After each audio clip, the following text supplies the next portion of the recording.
What's up, guys, and happy Magic Game Day. I'm Kendra Douglas, a team reporter for the Orlando Magic, and thanks for watching Orlando Magic Game Day, where it is the behind the scenes of all things on game day. So I'm going to give you a look of what's going on during a game day. You're going to hear from head coach Jamal Mosley. You're going to hear from Jake Chapman. We're also going to have Courtside Countdown.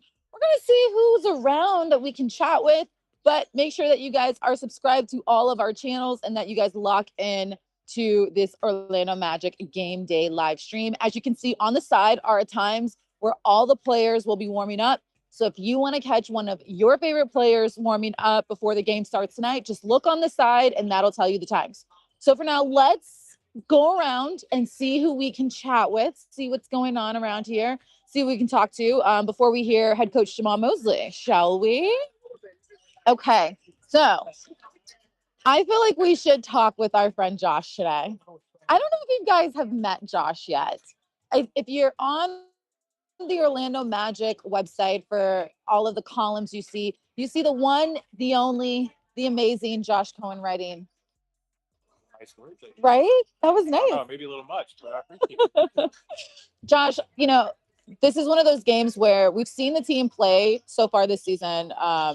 We've seen them play teams twice so far this season. So this isn't the first time that they're doing this. But what is always the hardest part about it going against a team that you already saw literally the day before? Yeah, just like a playoff series, right? I mean, there's so many adjustments that got made between in games. Everybody's kind of familiar with each other at this point. I don't know if anyone can hear you, so I'm going to just put the mic over here too. Okay. Yeah, everybody's kind of familiar with one another at this point. So a lot of adjustments, modifications from game to game.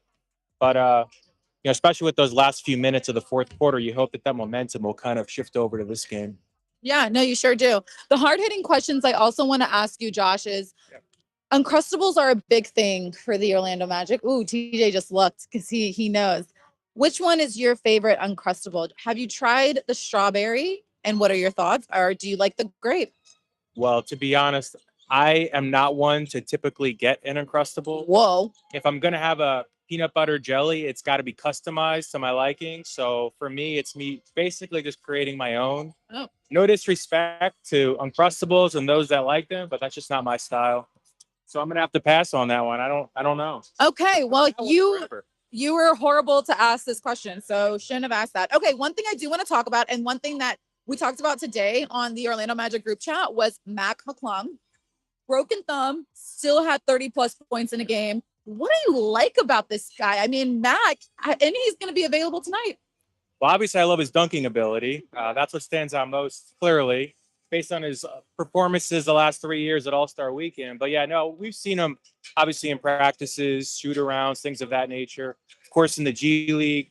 I mean, he's an impressive player. Now, he's a little small for his position and questionable defense. But we know that he's a high flyer. We know that he's capable of putting up big offensive nights. So if he does enter the game, I'm sure he'll be able to produce in the minutes that he plays. Such a critic. We love a good critic. We love a good critic. All right, I want to get to some of the comments. Someone did say, let's get Mac McClung in rotation tonight. Talk to the assistant coaches who have the culture of the team.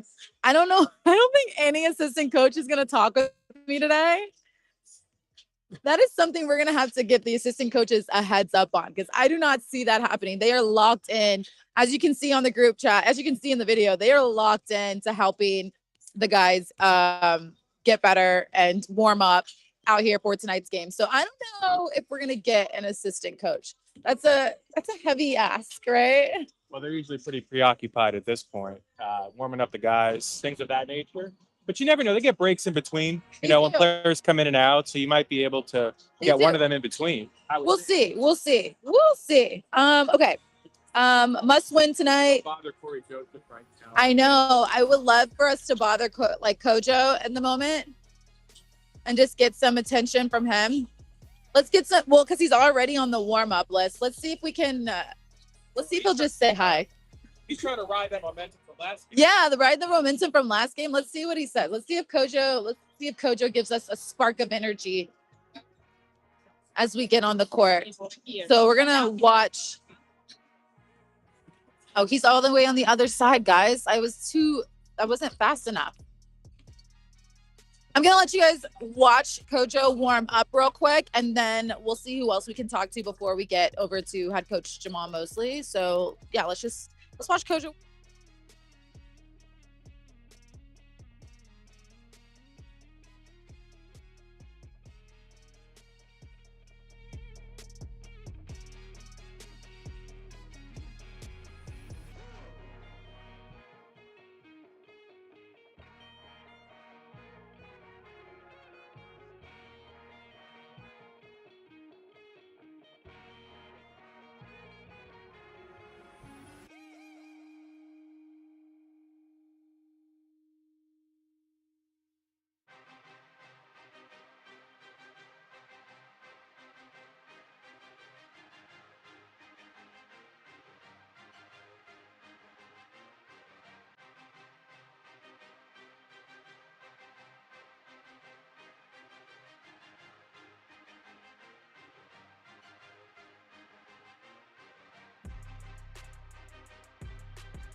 No audio. Hold on. With tonight's fan of the game.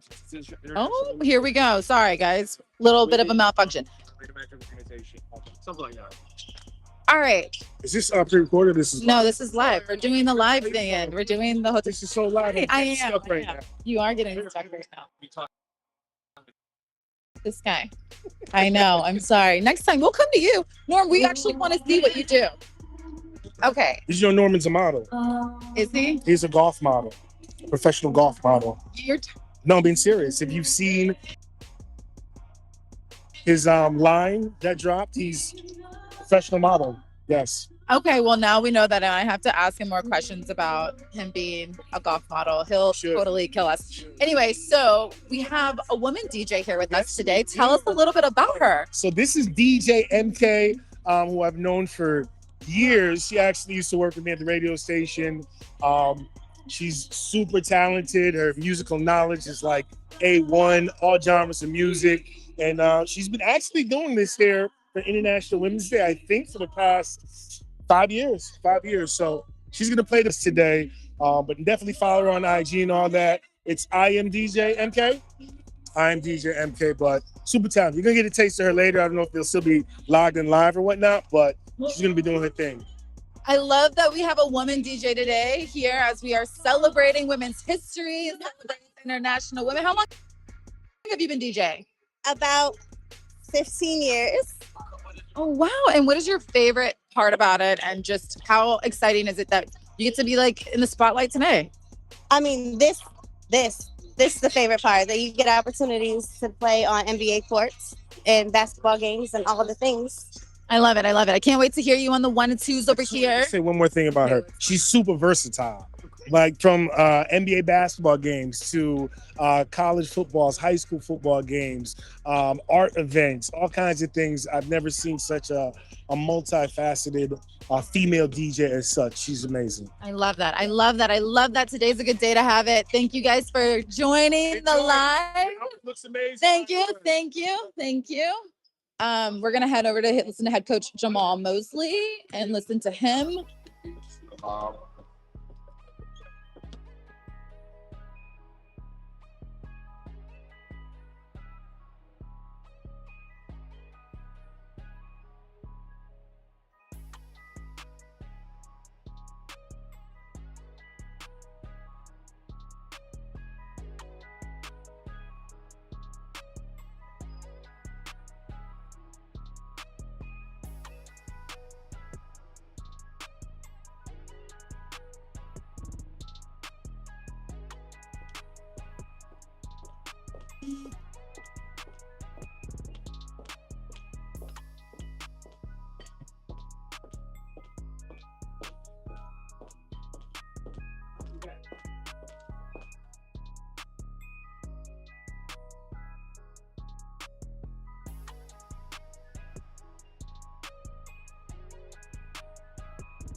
source of confidence. Is that kind of the sense team-wide of a guy like Jet who's just kind of not afraid to let it fly? Like he can inspire that in other guys? Yeah, he's not afraid to let it fly. That's one thing about him. He has utmost confidence in what he's doing, and he's putting that work in to make sure that he sees those results on the back end of it. Jamal, you mentioned in practice, and it was announced today that Jalen is out for the season. How are the guys taking that? And also, you mentioned pouring into him after surgery. What did you mean by that? As we've had the guys go down, you send a text message, you call each guy, and let them know that, it is basketball, and it is something that these guys love, and it's what they love to do. And so when it's taken away from you, you need to pour into the guys that are on your side every day, because it's not going to be easy.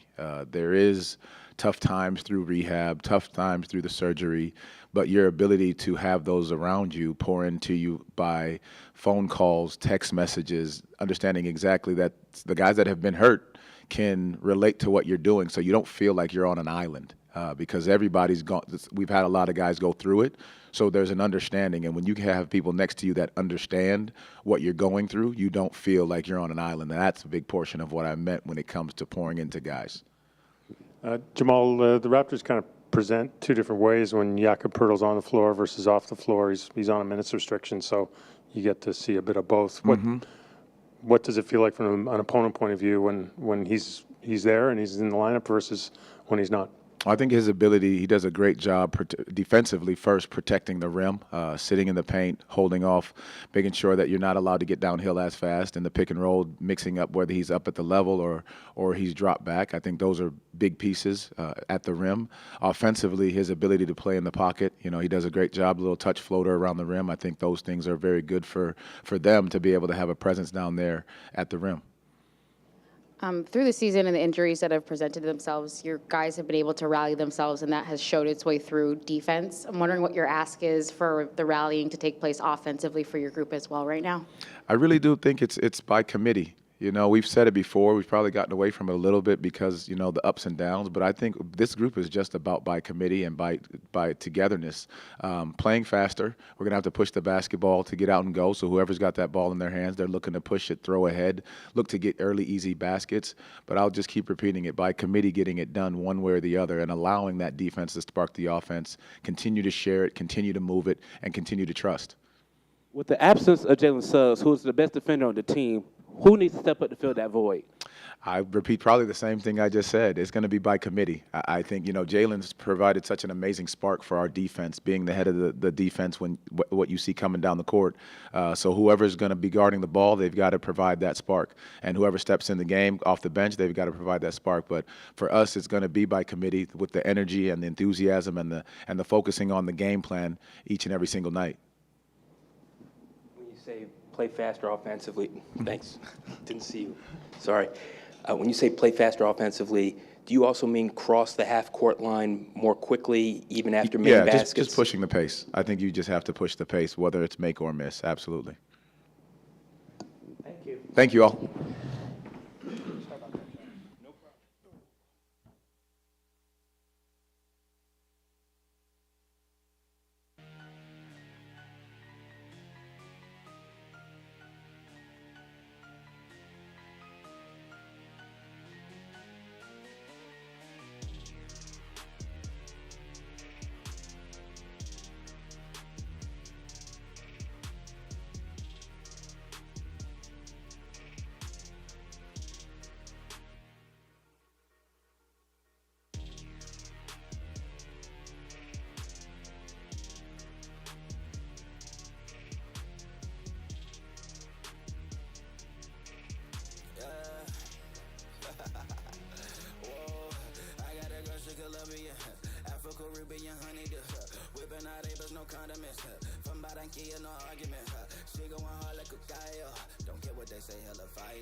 Guys just heard from head coach Jamal Mosley. Well, now I'm with my girl Kayla because I kind of want to do this thing too where we get to talk with other sideline reporters. We don't hear much. You only hear from me. So it's nice to chat with other ones. So this is Kayla. She's also the sideline reporter for the Toronto Raptors. It's been a crazy season for you guys as well. Yes, crazy girl. So, I mean, just talk a little bit about what it's like working for this team, this organization, and the things that you experience too. Yeah, I mean, I have been around this team for almost a decade. So I've seen them through their lows, their highs by way of a championship, but then lows and now rebuilding now. And it's been great. It's been great to, as I'm sure you know, story tell throughout so many different layers and lenses of this team. And I think what makes this year so exciting is just the rooks. There's so many rooks that are coming in that you'll see on the floor, that you've seen on the floor the last time that these two teams played. And they really step up to the moment when they're called on for these big moments as well. You guys have been through it with injuries, and a lot of the groups are looking to you guys as inspo because we too are going through it now with our injuries. But where I will say that I'm sure a lot of people are paying attention is how you have rebounded and bounced back and filled in those gaps through defense, which is probably the hardest you can do when you're suffering so much injuries on your roster. And so right now we have Grady Dick out, Ochai Agbaji also out as well. So as you know, your coach had mentioned, it is by committee, it's next man up mentality. And so hopefully that's what showed up for the Raptors tonight. So, as a sideline person, we don't share so much, but what's something that you could share that's the most difficult or like things that people don't know about being a sideline reporter for a team? I think the prep that goes into it, and there's a lot of prep that goes into it. And as you know, all that prep can go out the window and think teams are tied or runs are had. So you just always have to keep your head on a swivel. You have to be so in the moment. Pay attention to the feel and not the fact in some moments as well. And especially for those types of close games, so that when you're on the floor, you're talking to the player, you're right there, you're with them, and you're making sure you're also helping them guide through and process what had just played out on the court. But I think that, yeah, that's probably the thing that people don't really understand is they see us for what, a minute, 2 minutes through a broadcast, but they don't understand the hours that go into making that minute happen. But it's great. And then I'm sure, as you know, with injuries, it's not the easiest to always be around guys, and through, say, losing games, it's not the easiest to always navigate those conversations because they're, at the end of the day, they are humans. So those are probably the two challenges I would say. I love that. Kayla, you were just giving us all the knowledge today. I love it. Well, we're going to One day. I know you should.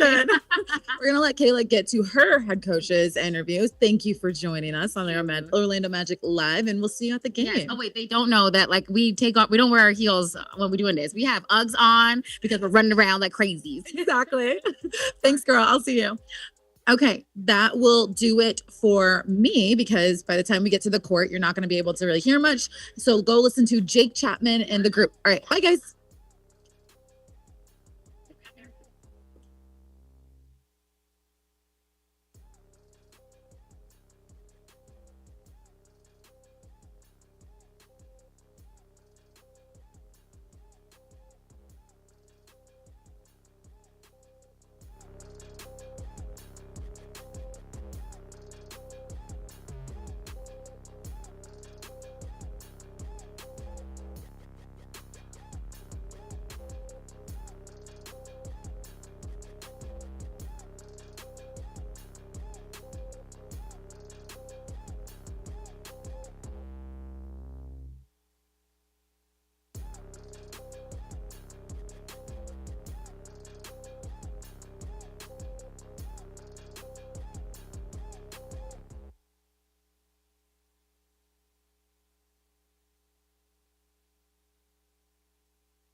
What's up, everybody? Jake Chapman here with you, and we are getting set for the Toronto Raptors and the Orlando Magic here tonight. I am monitoring the comment section here on the YouTube stream, so if you have anything you would like to discuss, make sure you hit me up there in the comments section. Let's see, we've got, a nice...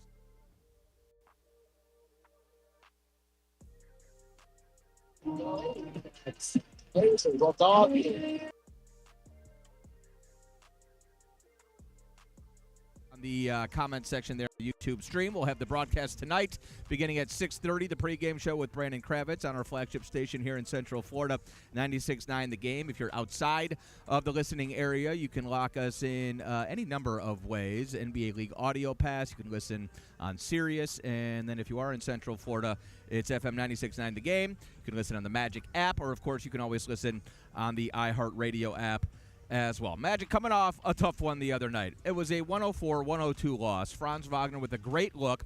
99 times out of 100, 999 times out of 1,000, he makes that layup attempt in the closing seconds. And, of course, the Magic aren't even in a position to tie that game up without Franz, the defensive play he made on the inbounds pass moments before. But in my opinion, I asked Coach Mosley about this morning. He agreed. That game was decided in the first 44 minutes of the game, right? Not the last 4:30, where the Magic closed with the requisite sense of urgency and energy that you probably needed to start the game with. It was a 16-2 run in the final 4 minutes, 31 seconds of that game. So, credit where credit is due. Orlando, better late than never, got their stuff together late in that game. But the bottom line is, if you had snuck out a W in that one, that would have been fantastic. But there was a whole lot to dislike when you go through the box score the other night. The Raptors just outworked you, and that makes 2 consecutive games against this Toronto team where we saw that. The Magic blew a 21-point lead back in late January up in Toronto to this Toronto team, and it looked kind of similar. 50-50 balls and rebounding and, the amount of physicality that typically the Magic are comfortable bringing into every game. Toronto just sort of hit first the other night. And so that was all we heard this morning at shoot-around, was physicality, a huge key tonight. Hit first, get into these guys. Certainly don't let them control the glass like they did the other night. 12 offensive rebounds, 18 second-chance points. Magic have been the best team in the league all season long at limiting second-chance points. So that is very out of character for this Magic team. But you turned the ball over 14 times for 16 Toronto points. You gave them 58 paint points. All of these things, points on the break. They had 19 fast break points. All of these things are not very characteristic of this Magic team. So if you get back to quote-unquote Magic basketball tonight, physical, hit first, control the glass, and you're able to come out and sort of set the tone early on in this game, then I think you'll be feeling all right. At the very least, I think you got to have these guys' attention after what we saw on Sunday night. Let's see, Magazines jumping in. Hi, Jake. Love what you do. How many points do you think Jonathan Isaac will score tonight? Appreciate the comment, Magazines. It sounds to me like you are fishing for some prop information. I'm not positive. You never know what J.I. as far as the scoring department goes. I'm more concerned with rebounding and defense with Jonathan Isaac. And I will say the bench and their scoring output, I was just pulling these numbers, hasn't been what you're looking for. And part of this, again, is injuries. You've got a ripple effect happening. Cole Anthony probably should be a part of your second unit if you're healthy, and you've got Jalen in the starting lineup. Of course, Cole is now questionable for tonight. We'll go over the injury report in a moment. But you're seeing, Anthony Black, Tristan Silva, Jonathan Isaac, Jet Howard. Coach Mosley mentioned this morning, we need consistency from those guys coming down the stretch right now. And at the very least, we did get some finality and some clarity on the Jalen Suggs injury front. His season is over. He did have that arthroscopic cleanup procedure today. Everything went well, successful surgery, all that good stuff. But, Jalen sort of left the door open over the weekend about potentially making a return this season, at the very end, obviously, of the regular season or in the playoffs. And, according to the release today and just the injury recovery timeline, Jalen's not coming back. Mo Wagner's not coming back. We know that. Those two guys are, I call them the juice bringers. They provide the energy and the intensity. night in and night out. And so these final 20 games, it's got to come from somewhere. And when you look at the second unit, you've got guys who have, yes, they've played more intense minutes over the course of the first 62 games of the season than they ever have in their careers. Some guys like Tristan, you're talking about he was playing at the University of Colorado last year in the Pac-12 or whatever conference it was that Colorado was in last season. And so, yes, the rookie wall, that's a very real thing. But these guys understand now, with Jalen out the rest of the year, they're going to have opportunities. They're going to have roles, and these are great opportunities for them to put some good film up and to contribute to, hopefully, a good finish for this team. So you look on down the bench.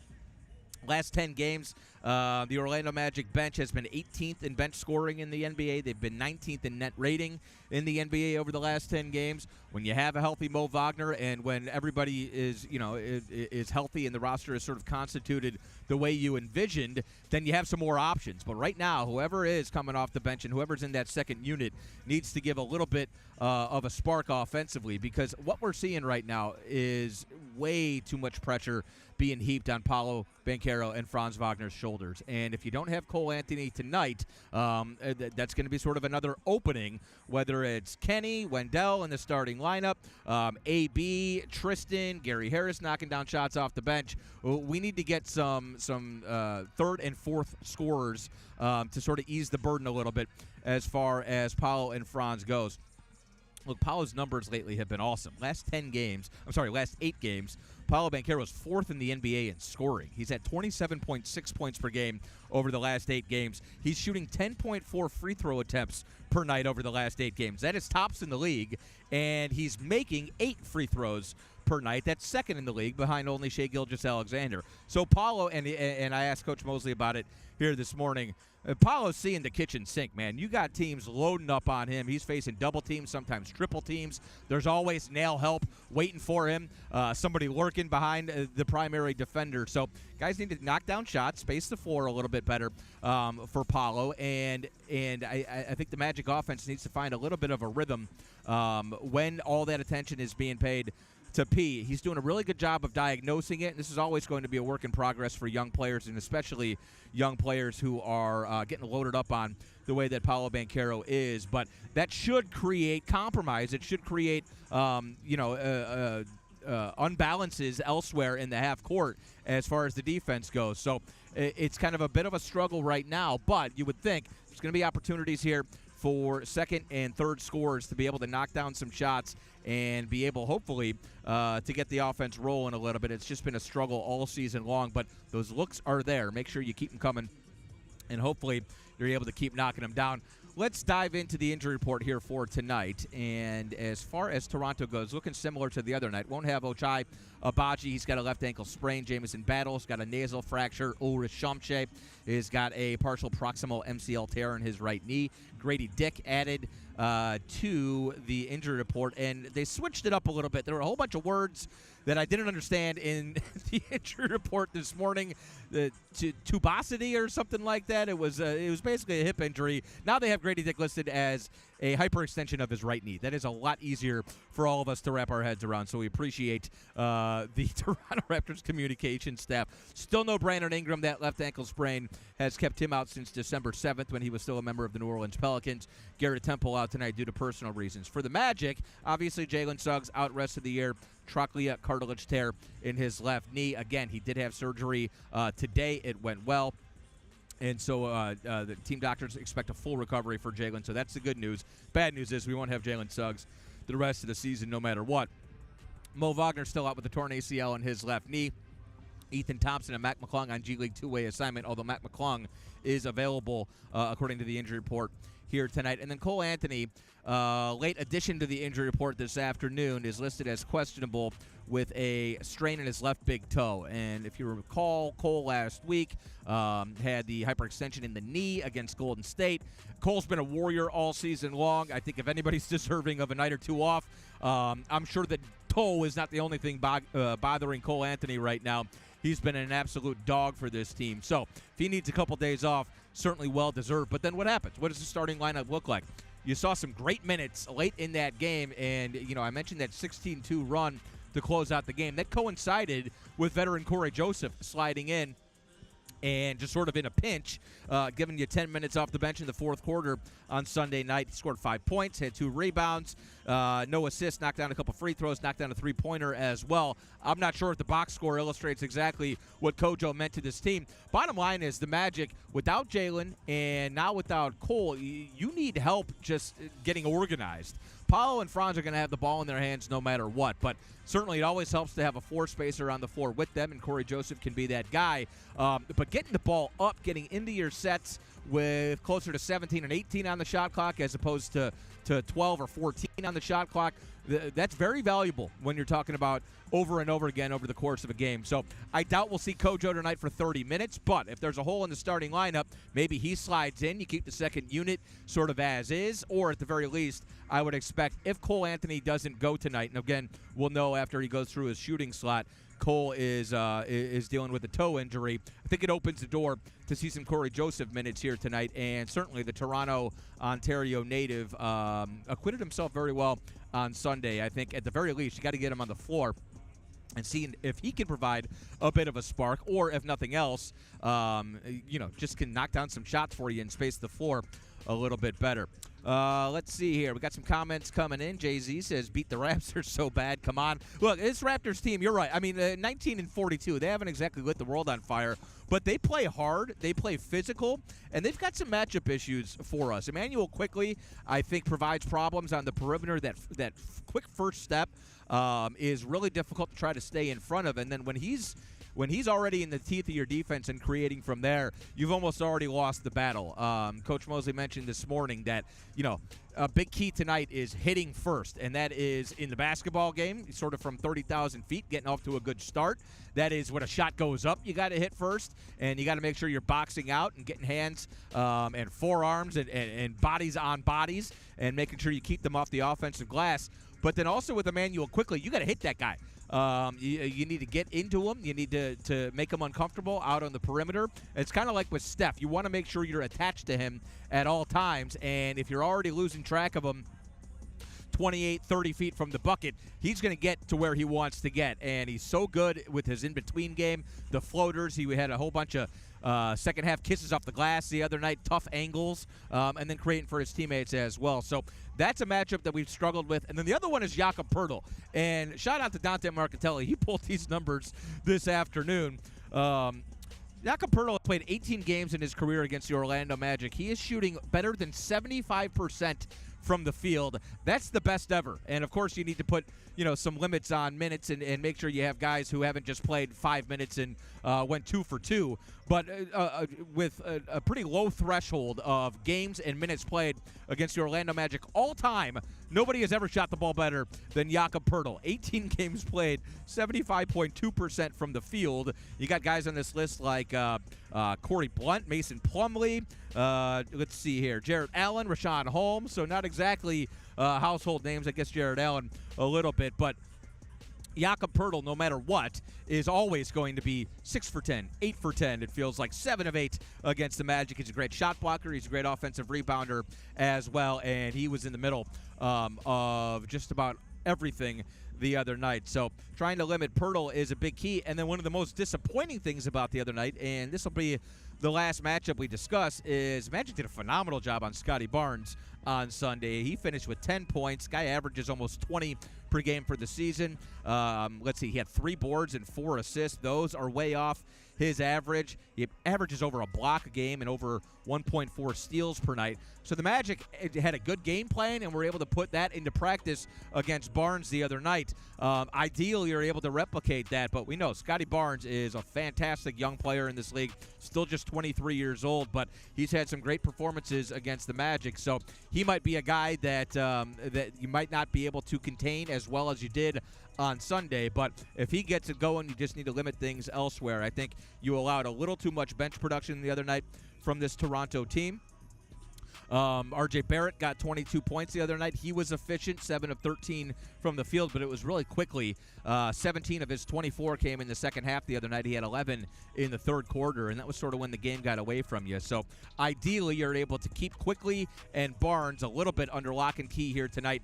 and generate some offense from somewhere. It's obviously been a big key night in and night out, knocking down shots from the perimeter. But tonight, you got to be physical. You got to bring effort and intensity, and there's 20 games left. You have clarity as far as the injury situation goes. You have clarity as far as what your roles are going to look like somewhat these last 20 games. And you can't get all 20 right now. You can't work your way out of the play-in scenario right now. But you can save some face, and you can get this this season-long 7-game homestand back on the right track. Magic have been 1-5 on this ever-important homestand, and picking up a win here tonight that would even the season series, obviously 2 games apiece with the Toronto Raptors, and it would get you feeling some positive vibes again. We got to play the song, for crying out loud, after a game. I need to do a walk-off interview with a Magic player, which we only do after wins. Magic have been so good all season long, A, at swinging back when their back's up against the wall, but B, against sub-500 teams here at home, hopefully able to get back to the positive vibes, and then we'll wrap up this homestand with the Chicago Bulls coming up on Thursday. Jake Chapman here with you, getting set for the Magic and the Raptors. 6:30 pregame show with my man Brandon Kravitz. We'll have it for you on our flagship station here in Central Florida, 96.9 The Game. You can always stream on the Magic or iHeart apps, and if you're outside of the listening area, you can lock us in on the NBA League Audio Pass or on Sirius XM as well. That's going to do it for us. We'll send it back down to the floor.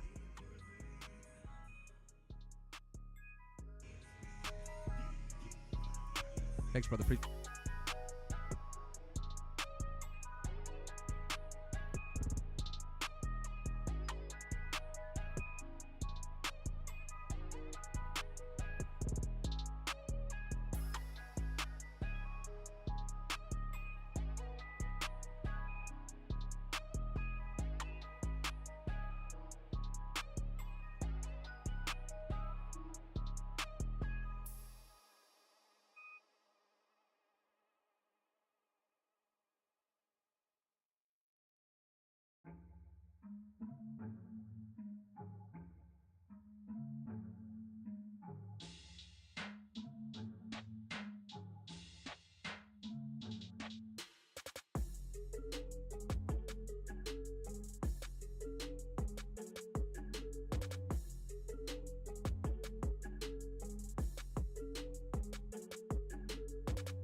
Caribbean honey dip.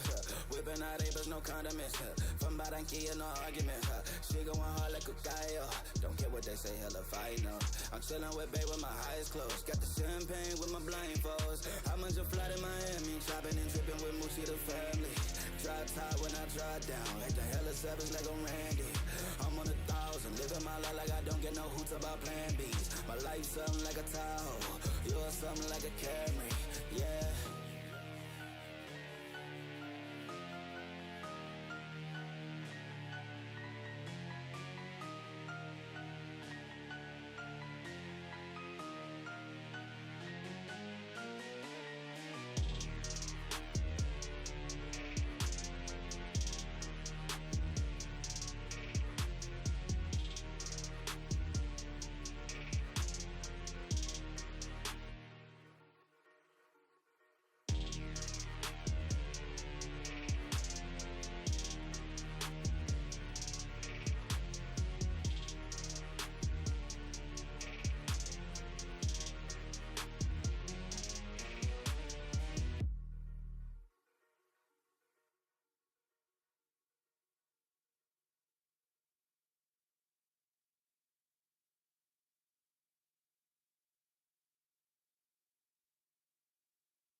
On the drive, he dunks it in.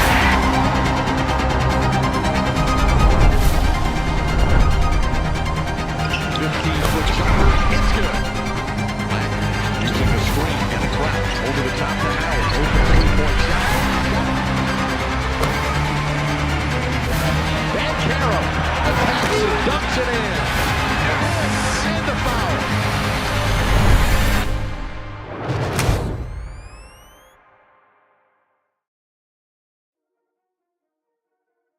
Courtside Countdown. I'm your host, Kendra Douglas, and thank you for joining me today. I love the conversation I'm seeing so far in the chat. We're going to get to some of your comments. We're going to get to some of the things that you guys are feeling right now. Of course, we're going to get to the biggest part of this moment, which is the injury update for Jalen Suggs. But first, before we get into more talking about the Orlando Magic, make sure you guys are subscribed to the channel so that way you can keep in lock everything that we are doing. So let's go ahead and get it out there. Head coach Jamal Mosley touched on it today. He talked about it a little bit, but Jalen Suggs is out for the rest of the season.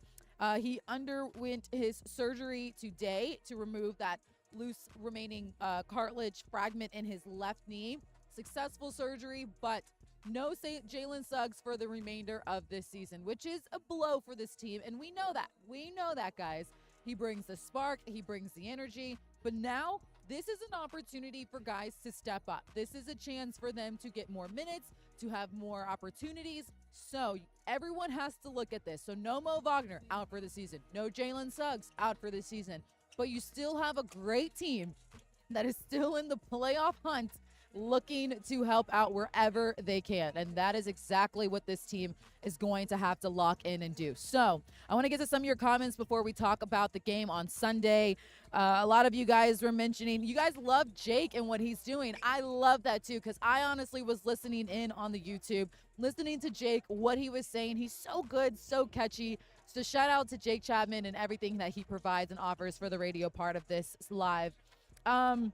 You guys are talking about Paolo Banchero and what he brings to the table, his youth, his leadership, and he needs to continue to grow in that. We're going to see that as he matures and grows.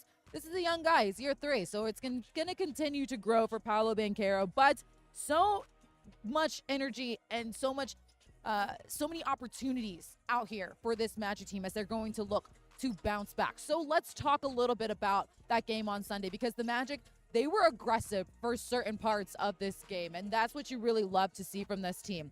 So, while still being an aggressive team, the Magic took a season high of most 42 free throws in this game.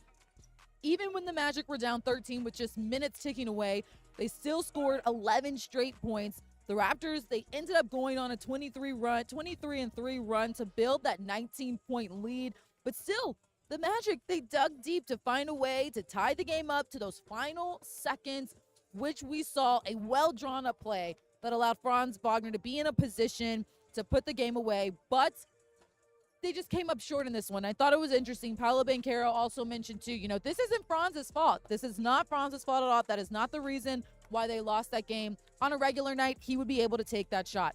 Taking a look at the final score for this one, Raptors get this one 104-102. Now, they outscored them by 20 points in the paint. Toronto also had 12 offensive boards, which led to 18 points. And they were just 83% from the free throw line in Sunday's game. But still, so much that this team can take away. You see right there, both of them with rebounds. You do see that Toronto did win the battle in assists, but still so much can be learned from this game. Let's listen into what the guys had to say post-game. Tough was that to stomach tonight? Man, that's always tough to lose like that, when you have a chance to take it into overtime or to win it.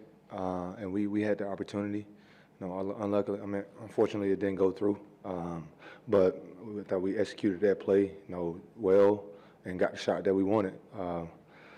We just didn't want, we didn't want the game to end that way. But before that play, we, had a lot of mistakes, in that third, I would say. Was it to deal with a loss like that, where you guys make a valiant comeback effort and come up just short with a shot at the rim? I think we made some huge plays in those last 2.5 minutes. Gave ourselves a chance to win the game at the end. But you can't point to the last play and say that's why we lost. I think it was a whole three quarters before that that you could point to, but just impressed with how we, came back in those last 2.5 minutes, almost won. A lot of it was, playing that way, for the entire 48. The way, that sense of urgency that we came out down that stretch. But again, we played these guys in 2 days, so a lot of the message was just watch it tomorrow, see what adjustments need to be made to make sure we, come out on the other end of it next time we play them. As we just heard from the guys talk a little bit in the post game, and just, they understand what's at stake, and they understand that a lot of the slip ups happened in that third quarter, Dan. Yeah, no, they played 3 quarters good. Unfortunately, the third quarter was not one of those quarters. And that slip up leading into the fourth provided a big deficit, a 19.1 in fact. And the Magic, to their credit, were just a layup away yes. from tying that game and forcing overtime, but unfortunately couldn't convert in a situation they should have never been in. Right, but I want to talk a little bit about Paolo Banchero and his game. We're going to talk about him and Franz and their performance on Sunday, but going to Paolo's highlights and speaking a little bit more just about how he was, he also mentioned that this team just didn't play well offensively. They weren't strong in that. Paolo finished with 23 points. 13 of those points came in the fourth quarter. Got on the line Sunday well, though, 12 for 15 from the free throw line. But still, you wanted to see a little bit more from him. But when it comes to a guy like Paolo, who they're going to be scouting and looking for, how do you get the offense going? No, I think with him, the key is to remain aggressive because the one thing about the Raptors is they're an extremely physical team. They'll throw different looks at him. Scotty Barnes is a good defender. They have other top-tier defenders. But on top of that, they're willing to be extremely physical, even if it results in fouling. The Raptors are the #1 team in the NBA in terms of committing fouls. Yeah. They do a lot of it. They do even more than they get called for, and that's the old coach's philosophy of they're not going to call all of them. So that's the way that the Raptors play, extremely physical. Now, the Magic, on the other hand, were able to turn those fouls into opportunities.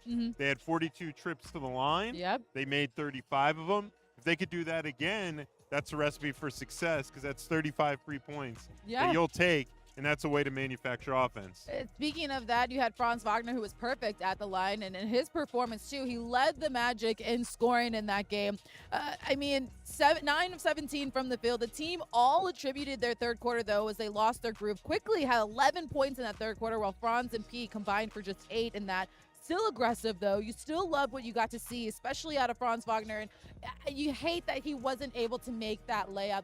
And it's a shot that, like they said, he makes 99% of the time. You hate that he wasn't able to make that final shot for the Magic. But still, a lot to take away, especially from his performance, that can help this team going into tonight's game. No question. And you love the look he got at the end there. And it was a nice work between him and Paolo. Paolo set a great screen from him that drew a lot of attention. And when you're having those two operate in a screening situation, it's hard to overcommit because you're leaving one or the other guy open. So Paolo did a great job in that situation. Franz got freed up, just didn't convert on the look. What I did like about the two of those guys in the fourth quarter is they were extremely aggressive, and the Magic as a whole were decisive. There was no wasted time. They got to their looks early because they were playing so far behind, and they didn't have time to spare. Need to see that kind of urgency earlier in the game. And if they start to hit those lulls when Mosley calls timeout, as he did in the third quarter multiple times, they have to come out of those timeouts aggressive. They sure do. I want to get to some comments before we switch gears over there. So we were talking about this, that Dan Savage has a fan club. Everyone loves Dan Savage. I love the people. Dan, the man, is one of the comments I love that we all have. those people that are making those comments. Yes, They're all you my have favorite. a fan club. JP Blazer said, we need to be more aggressive in the first half. Yes. Jay Curve said, I'll be there tonight, but he loves that the stream preps him to be hyped. So we love that we can do this for you to get you ready for the game tonight. I love that you said that. I think if it hypes him up, it equally hypes up us. Yes. Because, we're just looking to get ready for the matchup. By the time I'm done with this, I want the tip-off to happen right afterwards. I know. But, I know. We have to wait a little but bit. all your people at FanDuel Sports Network do a great job of continuing the hype train. Yes. The W, we've been having opportunity for 30-something games. Okay, we get that.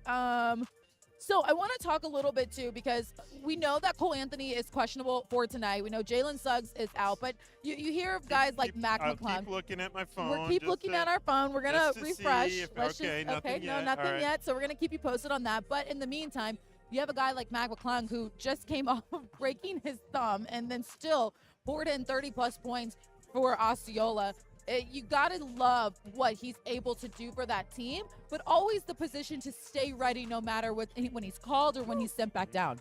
Yeah, Mac could definitely provide an offensive punch if called upon. I think the thing with him that he's going to have to continue to work on is his team defense. Yeah. Especially when you come to this level, the first thing they're going to do is be like, okay, that's the guy we want, and you're going to try to manufacture things. Pick you apart. And pick you apart. So continue to work on that at the G League level, but, he's done about everything right that you could ask of him in terms of preparation, game plan, learning, offensive production. He's doing a great job of leading that team, and I'm sure he's looking forward to a potential opportunity here tonight. Yeah, so keep your eyes open on what's going to happen for tonight's game. We'll try to keep you posted within this stream as much as we can. But I want to switch gears and talk about the team that is right behind us. We have two guys who had strong performances Sunday night, one of them being RJ Barrett, and we talked a little bit about him going into this game and what he was able to and what he's able to bring for this team. 22 on the night for him. That was his 18th game with 20-plus points, 5-plus rebounds, and 5-plus assists. He's also one of 3 players in the NBA, 24 years and under, that's averaging 20 points, 6 rebounds, and 5 assists.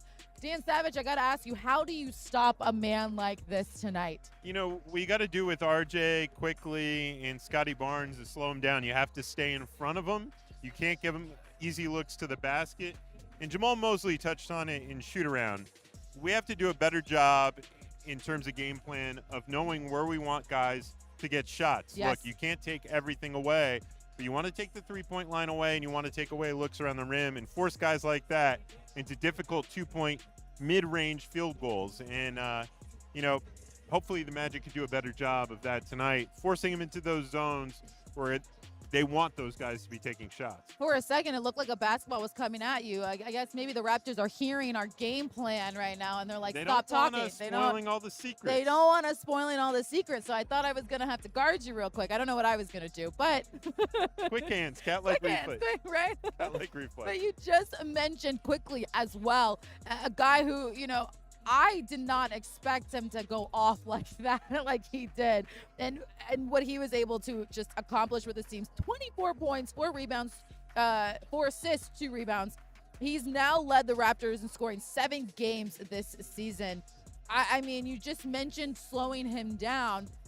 How do you get him off his rhythm, too? I mean, without doing both. As you're seeing on these clips here, he's a guy you have to stay in front of. Yeah. He's target hunting all the time, trying to get to the rim. He's got a nice little floater game that he works in, and, he's willing to make and play through contact.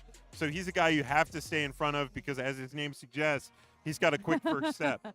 Yes, he does for sure. You see right there, he's averaging 16.6 points per game, 4.9, a little bit more than 4 assists a game. Definitely a guy tonight that this Magic team is going to want to slow down, like you just mentioned, really get in front of and make sure that they don't get ahead, because what you don't want for this team is to continue to have to play another catch-up game. That is the one thing that I think this Magic squad is trying their hardest not to, but they keep getting into that a little bit, you see. We talked about being without Jalen Suggs. You see those Look hands? Look at that.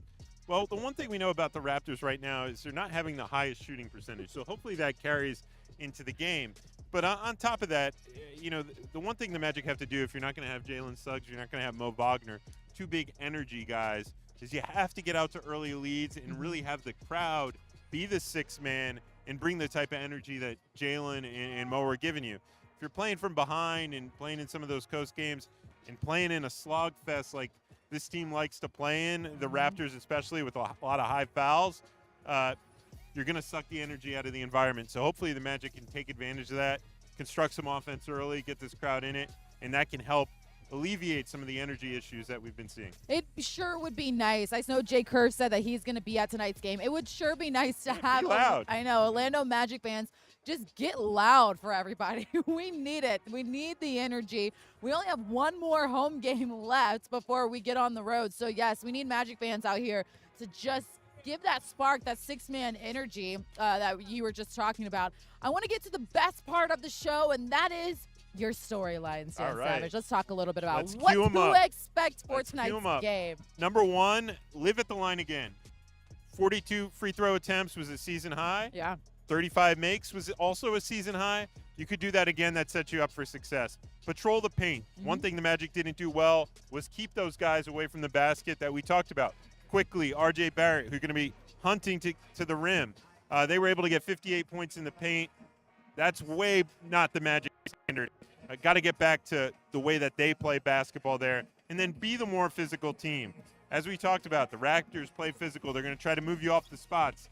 Have to match that, force your way inside, be willing to take contact, play through contact. If you're able to do those 3 things, I like the Magic's chances tonight. I love that you mentioned be the more physical team. This team loves to play defense. They love to live in that area. And I want to see them be more physical as well, too, especially down low. But, I mean, you also said live at the paint as well. Well, the free throw line. Yes. Attack the paint. All yes, things are attack important. The paint. All things are important. When you see guys like Paolo and Franz continue to score in double figures, what do you also want to see from your guys like Anthony Black and Cole Anthony as well, if he's able to play tonight? But for sure, Anthony Black. I didn't want to repeat a storyline, okay, but the X factor is important. We saw Paolo, Franz put up big numbers. The Magic have done a great job this season when they've had that 3rd guy. Yeah. When Anthony Black's been up there in 15, 20-point territory, the Magic have a great record. They need one of those, role players to have a big game. KCP had a nice game. If he could continue that aggressiveness, there's going to be opportunities for those guys because Paolo and Franz draw so much attention. They do. They need some of those other guys to step up and be aggressive offensively. And then I want to mention, too, as we're getting to watch, I think Paolo Banchero hit the court now for his warm-up. When you talk, we talk about, playing teams, but it is different when you are playing a team that you just saw. Yes. It is very different. What do you expect, or how do you game plan for that when you already know what to expect? They know what to expect as well. You know, the funny thing about those games, Kendrick, is this is the third time this season we've seen the same team twice in a row. It's usually the second game is more physical, Yes. has more fouls. Yes. But it's hard to imagine that there's going to be even more fouls and more physicality than what was in the prior first meeting between these two teams, because the Magic lived at the free throw line. They fouled the Raptors plenty too.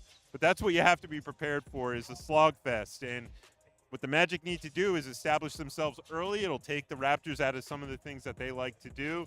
May make them hunt the three-point shot a little bit more and play from behind and have less of an opportunity to be so aggressive, because when you're behind, you can't foul as much, because then the other team's going to be you're going to be taking the ball out of the basket and doing that. So the Magic need to get an early lead. That's another big key tonight. All right, so All right. are Starters we good to are go? good to go. Starters are good to go. So can we announce this? Yes, so Cole Anthony's going to be out tonight. Yep. Corey Joseph, who did a great job during that run that the Magic went on in the fourth quarter, is going to get the start. Yep. So you get some breaking news on the Courtside Countdown. Yes. Kojo gets the start against one of the teams he's played for before. Right. And he's going to be ready for this occasion. But I wouldn't also be surprised if you saw some Gary Harris back in the rotation. Okay. I think that you could see some lineups with him and KCP in the backcourt, and then really rely on Paolo and Franz to be playmakers. I like that lineup from a physicality standpoint and defensive ability. And then who knows, maybe Mac finally gets his opportunity and gets to play in front of the Kia Center fans. Yeah, so if you guys are now tuning in and locking in with us, the starters are good to go, and Cole Anthony will be out for tonight's game, and Corey Joseph will be starting for the Magic. You heard it on Courtside Countdown today, so that is going to be the lineup for the Orlando Magic game tonight. I feel for Cole, because he's been making the most of his opportunity. Yeah. And, man, that guy tried everything to get on the court tonight. He did. He was doing stuff during shoot-around, doing stuff during his pregame shooting slot, really working hard. I don't expect him to be out long. I don't expect this to be a lingering thing. But if a warrior like Cole is unable to go, you know it's bothering him. Yeah, and I want to mention too that Coach Mosley talked about him during the pregame presser just now, saying he's been battling it all. Yes. He's been going through it all. He's been going through all the injuries, and that he would love to try to be out there, but they have to be careful, because this is a team. If we look at the Eastern standings real quick, if we can take a look at that, this is a team that's still in the playoff hunt. So as you can see right there, they're in 8th position, which 7 through 10 go into the play-in. So they're still in position to be a playoff running team. And so and now that you know that Jalen Suggs is out, you're going to have to look at guys like Cole to continue to step up and be healthy. No, so that way this team can continue that playoff push. It's tight, and especially through that 7 through 9 territory.